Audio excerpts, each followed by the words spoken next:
The Flintstones, Dino to the rescue. In this planned Game Boy Advance game, you play as Dino, rescuing the other Flintstones characters from an alien abduction. One character per world, totaling 5 worlds. Not much is known about the game besides that description of the gameplay. A rep for Tantalus Games, the developer, said in an interview that there were publisher issues that prevented an earlier release of the game. What publisher issues could even mean is unknown, especially since he specifically mentions Top Gear Rally in his answer, a game that was completed after Dino to the Rescue but released before it. The planned release was delayed to 2004, but obviously that year happened with no release. It's unknown when it was internally cancelled or why, but this results in the game being lost today.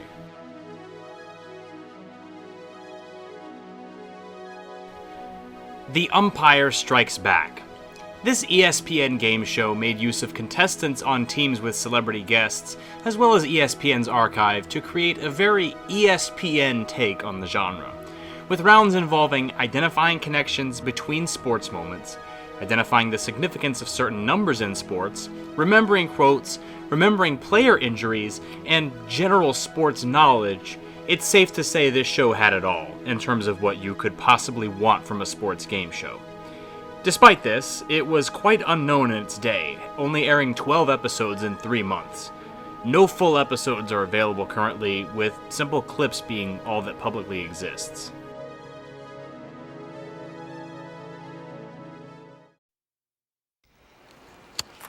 You making a playlist for your girl? Yeah, our favorite songs. You guys like this one? Maybe you could be mine.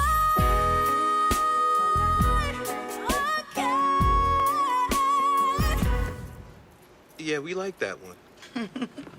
With new Intel Centrino Duo mobile technology in your laptop, your digital entertainment really comes to life. Intel, entertainment in your lap.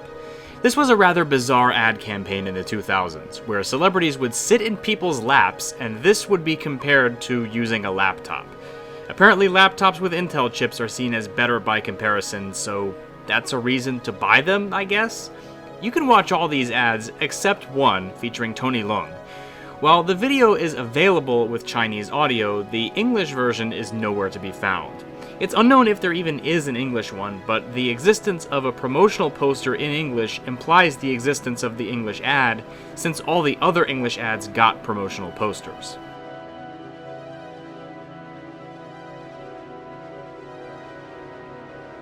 Christopher Robin, Chris O'Dowd voice work. In the 2018 Disney film Christopher Robin, based on the Winnie the Pooh franchise, the role of Tigger was originally to be played by Chris O'Dowd. But after test screenings during which he was not received well, the classic actor Jim Cummings voiced the character as he typically does in a lot of projects. Common issues from the O'Dowd voice work include a clownish-sounding British accent, bad volume control, and an overall indecisiveness on how he wanted to portray the character, leaving a strange product behind. Juxtaposed with the more classic interpretations of the other characters, audiences said it just seemed off. As these weren't used in the final film, the audio clips of O'Dowd's voice work are lost.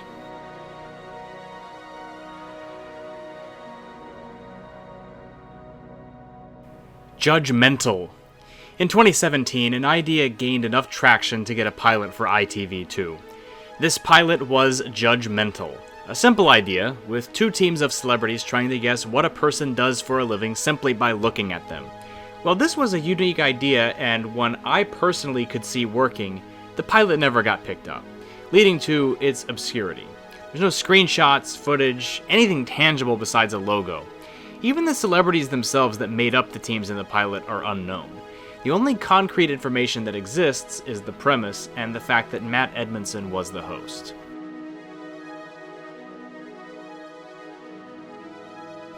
Oh my lord. If you asked me to picture generic mobile game in my head, I think whatever I'd think of would come pretty damn close to whatever this is. Oh My Lord is one of those Farmville, Clash of Clans clone-type games. You play the blonde kid who is the lord of some territory, and it's your job as the player to grow this territory through conquest, resource gathering, and building structures. The game had a strange relationship with South Korea, being developed there and even translated in Korean, but never actually getting a release in Korea. It only ever came to the US, being released in July of 2012, and it was gone from the App Store by 2013, now unplayable. The planned Android port never came to fruition either. Attempts to contact devs with regards to finding this game have been unsuccessful, though a lot of art and screenshots have been uncovered.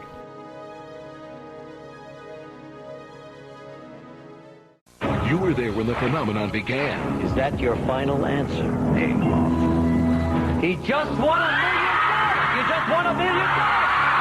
He's won $1 million! And you know what winning $1 million looks like.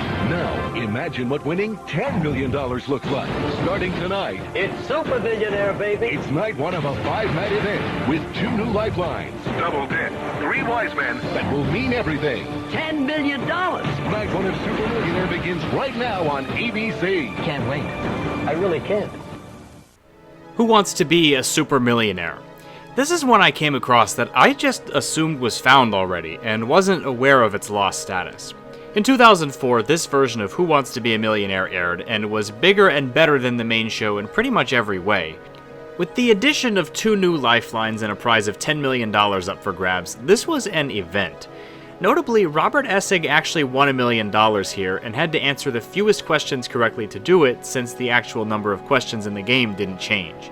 The Super episodes are considered their own 12-episode run, with only 4 full episodes found in their entirety, and various other low-quality clips online.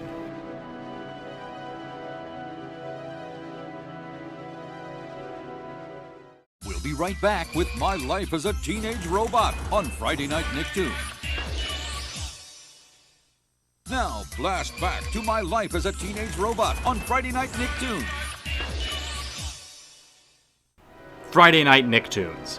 Considered as the rival to Cartoon Network's Cartoon Fridays, Friday Night Nicktoons was a block that aired on Nickelodeon and featured many of the classic Nickelodeon brands like SpongeBob, Rugrats, Invader Zim, Hey Arnold, and The Fairly OddParents. This block existed with its bumpers from 2002 to 2004, despite a brief name change in 2004. Like many pieces of interstitial material, the bumpers from Friday Night Nicktoons are lost today. If you guys remember Cartoon Network's City era, it was somewhat similar to that, though the City era only started existing near the end of Friday Night Nicktoons' run. It's important to note that, like a lot of bumper collections, the exact number of shorts that aired as part of Friday Night Nicktoons is unknown, and this makes tracking them down even harder.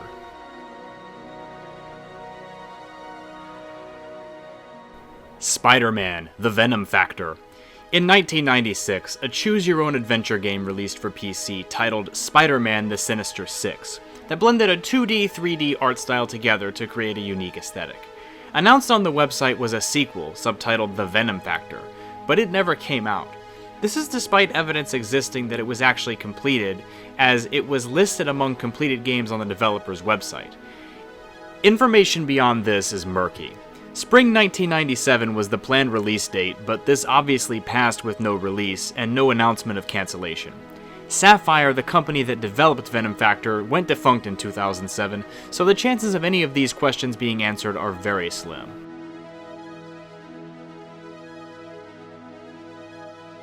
I Am Rich. Back in the days of the early App Store, there were quite a few things you could only describe as being from that era, distinctly. We covered Baby Shaker in an earlier episode, but I Am Rich was an app that was controversial for different reasons.